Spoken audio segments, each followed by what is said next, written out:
Haley. Hi, I'm Jonathan, and today we are doing the character traits book tag. And I don't think that we were tagged by anybody. I just saw a lot of videos going around doing this particular tag, and I really wanted to do it. So, first question. So, who is the most unreliable narrator you've ever read? That was hard because I feel like there's a couple of obvious answers, but I'm going with Minnow Bly from The Sacred Lives of Minnow Bly by Stephanie Oakes.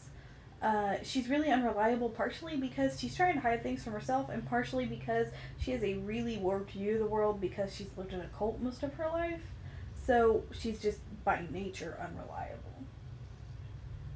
And for my pick, I had to go with one of the obvious choices because I couldn't actually think of a lot of unreliable narrators in books that I've read. So I went with Kvothe from the Kingkiller Chronicles by Patrick Rothfuss. He is, he doesn't let the truth get in the way of telling a good story, and he's like narrating his memoirs as the framing device of that series, and he definitely is taking some creative liberties to avoid talking about things that he doesn't want to talk about or just to make himself sound cool. Definitely true. So, which character are you most afraid of? This was a difficult one for me. I ended up picking Shafa from the Broken Earth trilogy. He's just kind of horrifying and scary. Broken Earth trilogy by N.K. Jemisin. I want to make sure I mention the author. But, just throughout, there's no point where you're not just sort of unsettled. Unsettling is a word for him. My pick is from a book I haven't read in a long time, which is Obsidian Butterfly by Laurel K. Hamilton. It's the 9th book in the Anita Blake Vampire Hunter series, and I find Red Woman's husband from that book really, really deeply frightening. I had nightmares about him when I was in high school when I first read the book. It's not much of a spoiler to say there's like necklaces made of toes and things like that. It just very deeply unsettling and frightening. Honestly, I think that's the best book in that series, though. I will say that. He made a believable villain type character, like a scary person. So, For our number 3 question, what character makes you break out with laughter? I'm not big on funny books, but I did just read Good Omens by Terry Pratchett and Neil Gaiman, and Crowley really cracked me up. Like, I actually laughed out loud several times. For mine, I am one for funny books, and I had to go with another Terry Pratchett character, Corporal Nobby Nobbs from the Guard subseries of the Discworld series. He and his like pretty much constant companion, Sergeant Cullen, are just, they are the comic relief of that series in a lot of ways, and just their like inane commentary on serious events. It always just makes me chuckle. And So, which character has a lifestyle you could see yourself living? I think I would have to go with Fra Erasmus, or really any of the avowed characters from Anathem by Neil Stephenson.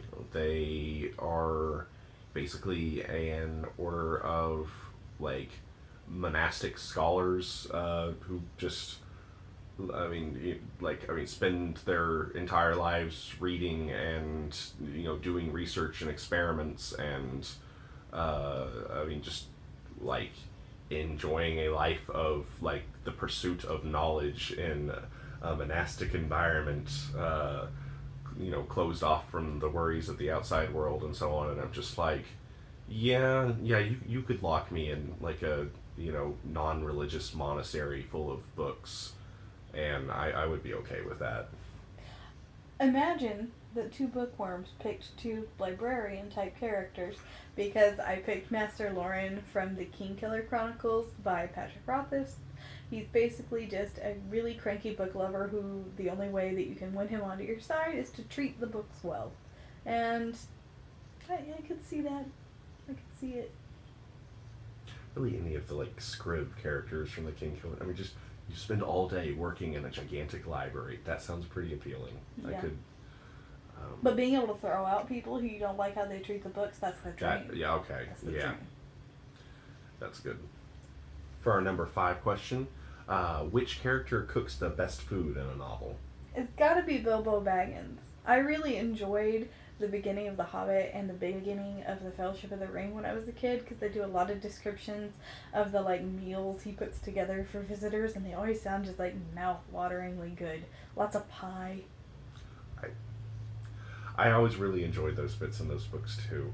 When I'm trying to think of a book that I've read that had just like good descriptions of food, when I want to try it, I had to go with Costas Matsugi from the Empire of Man series by David Weber and John Ringo. He is like manservant and valet to a member of royalty who gets stranded by like crash landing on an alien planet, and they have to like walk from one side of it to the other, and puts himself in the role of trying to figure out how to make like palatable meals from alien plants and wildlife and things like that. And so I mean, it hit that nice point of like describing the food while at the same time it's all alien and exotic, and so you can kind of just picture it being whatever you want in a lot of ways. So I enjoyed those bits, and that series had a surprising amount of like food being described in it.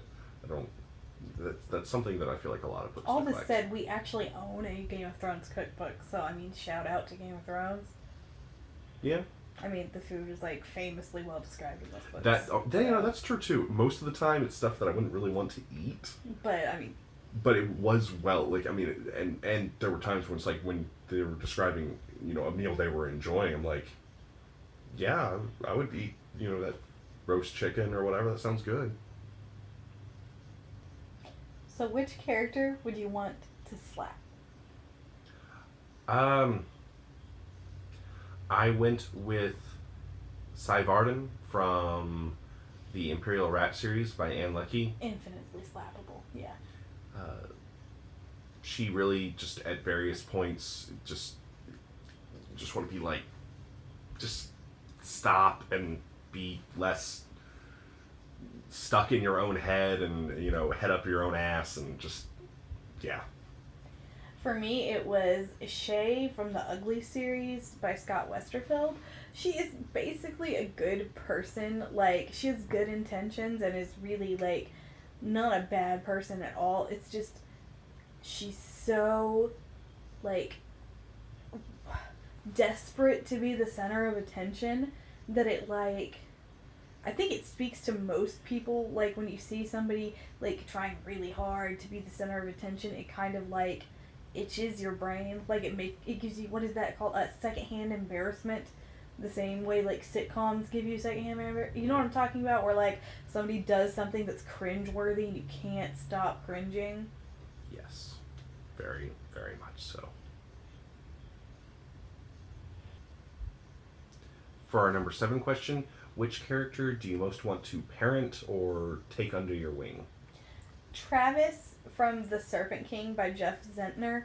I have a soft spot in my heart for fat kids who are poor and bullied and like fantasy books too much. Probably because I was a poor fat kid who liked fantasy books too much. And he just needs protection. He's a Cinderella. His mom too. They can just come live in our guest bedroom. For me, this is not someone who I would want to parent, but like want to take under my wing and like help.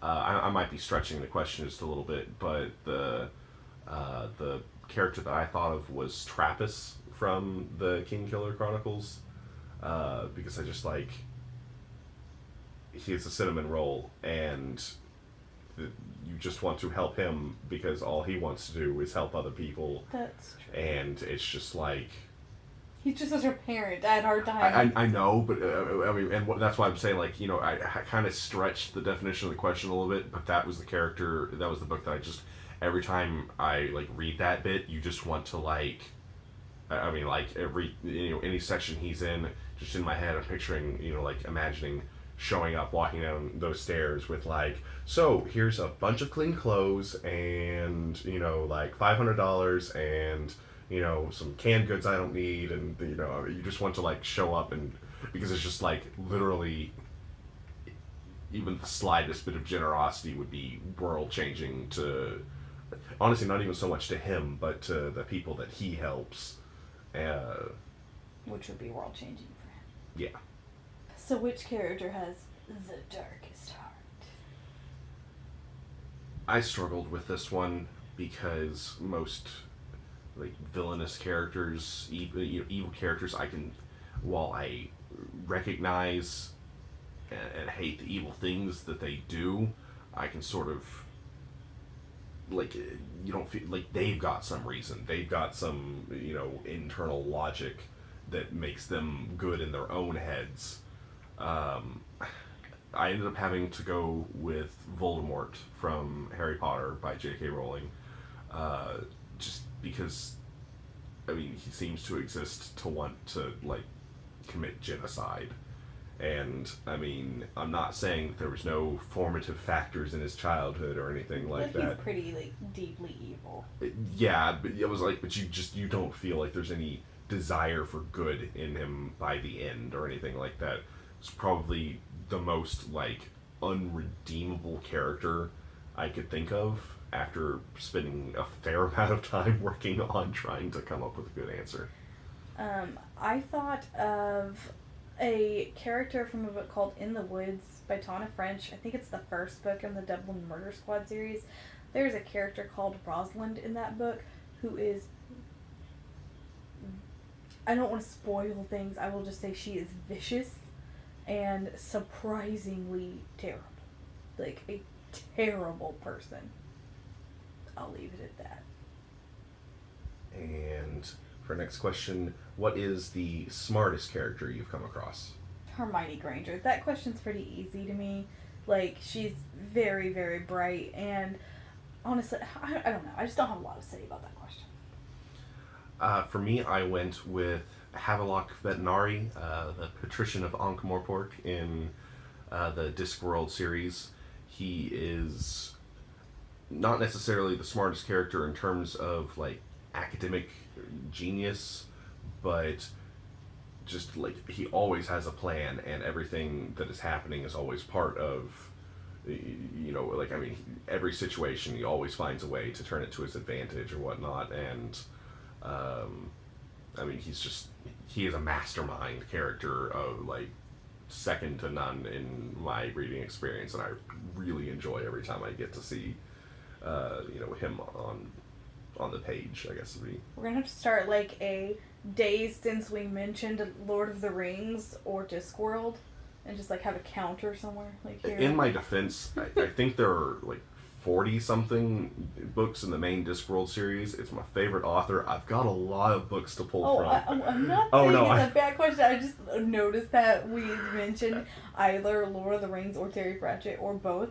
in, like, every video. Oh, yeah, absolutely. It's just, I mean, it is a huge chunk of the, you know, I mean, not a majority or anything like that, but if you were to express the Discworld books as a percentage of the total books that I've read, it would be, like, big, because there's so many of them. I've read them all multiple times. So what character has the strangest fixation? I struggled with this one, and eventually settled on Nimitz from the Oniverse series by David Weber. Nimitz is a tree cat, which is like a, I mean, alien cat creature in the sci-fi series. And his species has an obsession with celery, with eating celery. And it's explained in universe in a way that, like, I mean, it makes sense and all that. But just to me, I hate celery. And so just reading someone, you know, like, crunching celery like it is the most delicious food in the world, to the point of, like, don't eat so much celery, you'll spoil your appetite for actual food. I'm just like, no. I do not understand this weird celery hatred. I put celery in a lot of your food. You never noticed. Yeah, but I'm talking about just, like, eating sticks of celery. True. Not the flavor. I don't mind the flavoring, but I don't like the just. Fair enough. So, I'm just joking. I know. Obsession too. Like, who would be? I think that for me, number one, I wasn't a super big fan of this question just because I have obsessive tendencies, and I don't know, it just felt like a weird question to ask. But it did make me think of Keller 5 from the Imperial Ratch series, who is just like hell bent on making sure they have a lovely tea service at every single opportunity to serve tea.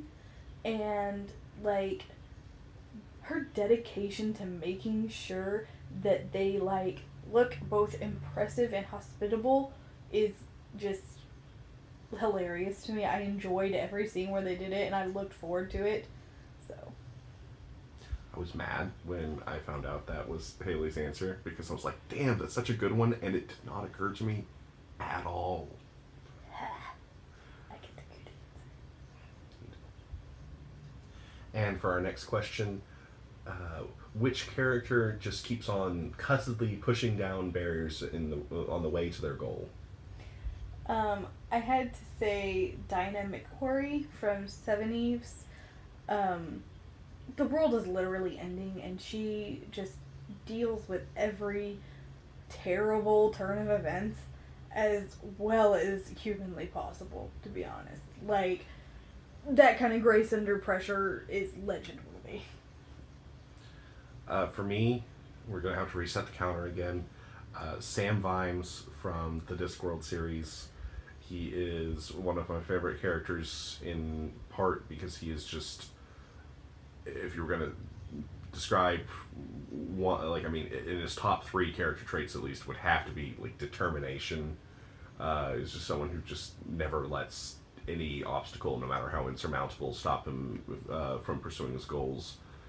Particularly, there is a scene which I won't spoil by explaining the context in Thud, where he is not someone who you want to get between him and reading his child their bedtime story. And it is just like, that bit in particular has always really, really, really stuck with me about that character. So he's definitely my pick for that trait. And that's the last of the real questions. The last one is just, who do you tag? And we're gonna tag a few people. I don't think you've done this video yet. I went and looked. Andre iRead, Gingerreadslainey, Nashwa Reads, and CeCe Bookish. That's it. So. Alright. Well, in our doodly-doo, there will be links to our Goodreads and all the books that we mentioned. And if you liked the video, give us a like. We would love to hear your answers to any of these questions down in the comments. And subscribe to us if you want to see more videos from us. And we'll see you soon.